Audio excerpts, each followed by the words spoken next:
नमस्कार, मैं डॉक्टर हेमलता काटे, हिंदी विभाग बाला साहेब देसाई कॉलेज पाटन। हम देख रहे हैं व्यंग प्रदान रचना जिसे लिखा है डॉक्टर भदंतानंद कौसल्यायन और उस रचना का नाम है बहानेबाजी। आज उसका दूसरा भाग। अतः पहले भाग में हमने देखा कि बहानेबाजी और झूठ में क्या अंतर होता है और इंसान बहानेबाजी कैसे करता है।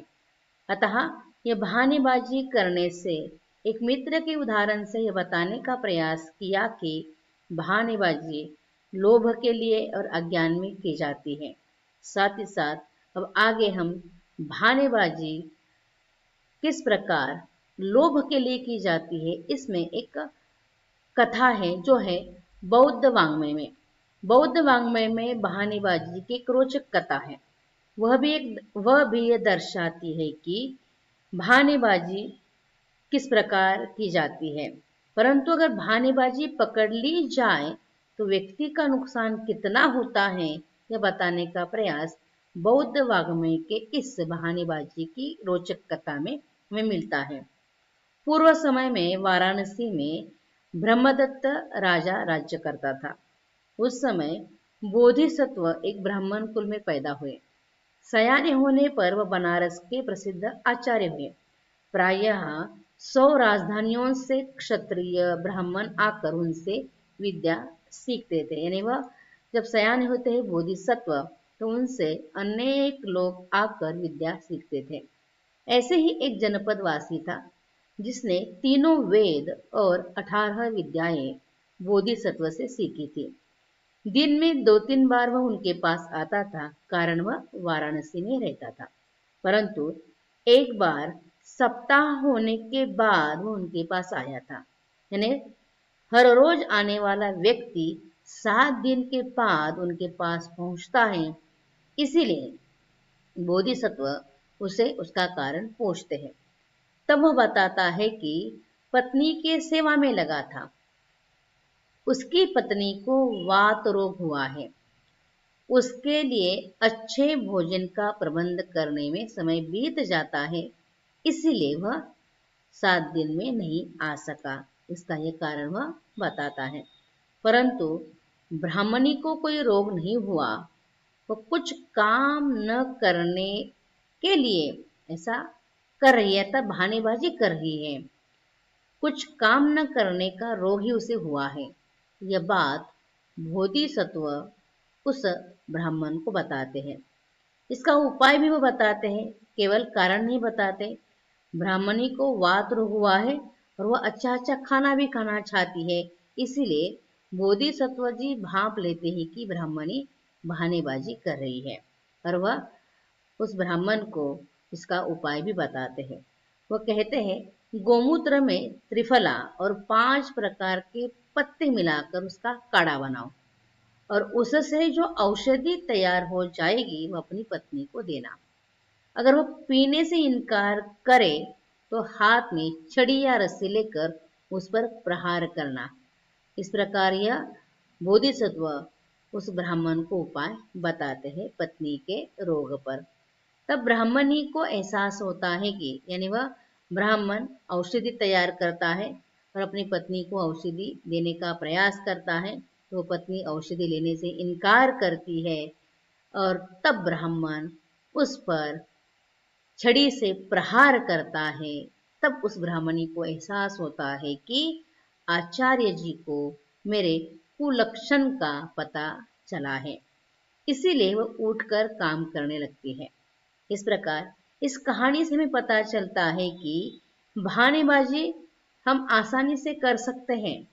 बहानेबाजी अपने स्वार्थ के लिए, अपने लाभ के लिए या कभी कभी डर में भी हम करते हैं। परंतु अगर ये बहानेबाजी पकड़ ली जाए तो इसका असर क्या होता है, ब्राह्मणी से हमें पता चलता है। बहानेबाजी का झूठ बहानेबाजी झूठ का ही कलात्मक रूप है, कलात्मक संस्करण है। आदमी लोभ, अज्ञान, भय के कारण यह बहानेबाजी करता है। ऊपर के कहानियों से हम यह जान सकते हैं कि नहीं, हमने विद्यार्थी दशा में हम बहानेबाजी करते हैं। मित्र और अंग्रेज अफसर की हमने कहानी सुनी और ब्राह्मणी की हमने कहानी सुनी। ये कहानी आपको ये बताती है कि आदमी लोभ, अज्ञान और भय के कारण बहानेबाजी करता है। जैसे ब्राह्मणी ने लोभ तथा काम न करने के लिए बहानेबाजी की, परंतु काम न करने से कुछ समय तक चल सकता है, कारण उसके निकम्मेपन की पोल कुछ ही दिनों में अपने आप खुल जाने वाली। इसका एहसास अगर उस आदमी को हो जाए तो बहानेबाजी से मुक्त हो सकता है, ऐसा लेखक को लगता है। अर्थात लोग बहानेबाजी न करें, इसके लिए लेखक ये बताने का प्रयास करते हैं कि आप कितने दिन तक काम न करने का बहानापन कर सकते हैं, बहानेबाजी कर सकते हैं। एक ना एक दिन वह चोरी पकड़ ली जाने वाली है, इसका एहसास उस व्यक्ति को होता है तो निश्चित रूप से वह व्यक्ति बहानेबाजी से दूर हो सकता है। इस बहानेबाजी का राज भी हो सकता है यदि मनुष्य को सुख अनुभव करने की कला आती है। अर्थात मनुष्य सुख अनुभव कर सकता है तो बहानेबाजी नहीं कर सकता, परंतु मनुष्य की आवश्यकताएं रबड़ की तरह बढ़ती जाती है, यानी इंसान की आवश्यकताएं कभी पूरी ही नहीं होती। जिस प्रकार रबड़ बढ़ता जाता है उसी प्रकार बहानेबाजी बनाई जाती है, अपने सुख प्राप्त करने का प्रयास किया जाता है। उसके लोभ की तो कहीं इतनी ही नहीं होती, वो हमेशा चीजों के पीछे भागता रहता है। यदि यही सुख की अनिवार्य शर्त है तो मानव कभी भी सुखी नहीं हो सकता। अर्थात चीजों के पीछे भागना, चाहिए चाहिए, ये जो मनुष्य की भावना है, यही मनुष्य के सुख की कल्पना है, तो मनुष्य जीवन में कभी भी सुखी नहीं हो सकता। यह बताने का प्रयास लेखक ने व्यंग के माध्यम से किया है। मानव को अपने सीमा के अंदर, न बहुत थोड़ी न बहुत ज्यादा, आवश्यकताओं की पूर्ति हो जाने मात्र से सुख का अनुभव करने की कला आनी चाहिए। अर्थात मनुष्य को अपनी सीमाएं पहचाननी आनी चाहिए। वह पहचान कर अपने सीमा के भीतर ही, न अधिक न कम, आवश्यकताओं की पूर्ति हो जाने पर उसे सुख अनुभव करने की कला आनी चाहिए। इस कला का अभ्यास यदि मानव करता है तो निश्चित रूप से बहानेबाजी का ह्रास हो सकता है। अर्थात लेखक को यह बताना है कि सुख प्राप्त करने के लिए, अपनी आवश्यकताओं की पूर्ति करने के लिए ही इंसान बहानेबाजी करता है। लेकिन सुख किसमें है, सुख क्या होता है, ये कला इंसान को अगर समझ में आ जाए, न थोड़ी ज्यादा न थोड़ी कम, अपनी आवश्यकताएं अधिक पूरी होती है, सुख मान लेते हैं, तो निश्चित रूप से इस बहानेबाजी से हम क्या कर सकते हैं, उसे मिटा सकते हैं, उसे ह्रास कर सकते हैं। परंतु बहानेबाजी में बहानेबाजी के मूल में क्या है? भय है, जिसके पहले दो अक्षर ब और ह है। भय का पहला अक्षर भी ब और है के संयोग से बना प्रतीत होता है। अर्थात बहानेबाजी के मूल में भय है। जैसे दंड का भय, हमने सच बोलने का उपदेश दिया जाता है, किंतु दिन रात व्यवहार से यह प्रचार प्रसार भी करते हैं कि सच बोलने से दंड ही मिलता है। यानी बहानेबाजी का दूसरा ही कारण क्या है? भय है। हम यह बताने का प्रयास करते हैं कि सच बोलने से न्याय मिलता है, लेकिन व्यवहार में हम यह दर्शाते हैं कि सच बोलने से हमेशा दंड ही मिलता है, और झूठ बोलकर आदमी बहुधा दंड से बच सकता है।